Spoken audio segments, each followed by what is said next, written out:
The man carelessly tossed away a piece of trash, but that tiny act triggered a terrifying avalanche. Realizing the danger below, he shouted for his teammates to pull him up, but it was as if they hadn't heard him. They just kept lowering the rope. Panic set in. He clung to the rope and scrambled upward with all his strength, but in the next second, his grip slipped. He fell, and the sudden force yanked his teammates down as well, making an already deadly situation even worse. The brutal wind left his limbs stiff and useless. One wrong move meant instant death. Still, he gritted his teeth and tried to climb again, but when he looked up, despair hit him like a knife. One of his teammates pulled out a blade and, without hesitation, sliced the rope. He had always known he might die out here, but never imagined he'd be betrayed by his own partner. Daniel, on the other hand, managed to haul himself onto the ski lift. The two women with him froze in shock, not realizing this was only the beginning of their nightmare.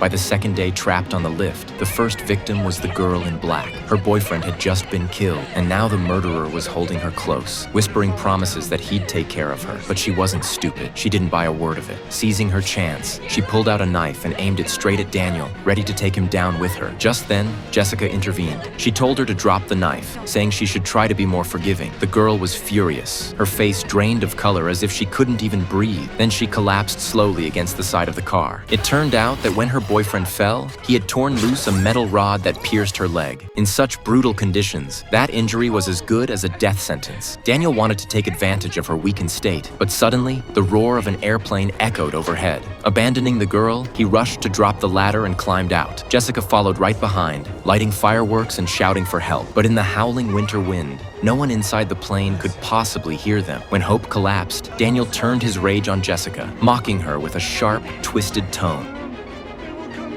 Then he shoved her hard, so hard she nearly fell into the abyss below.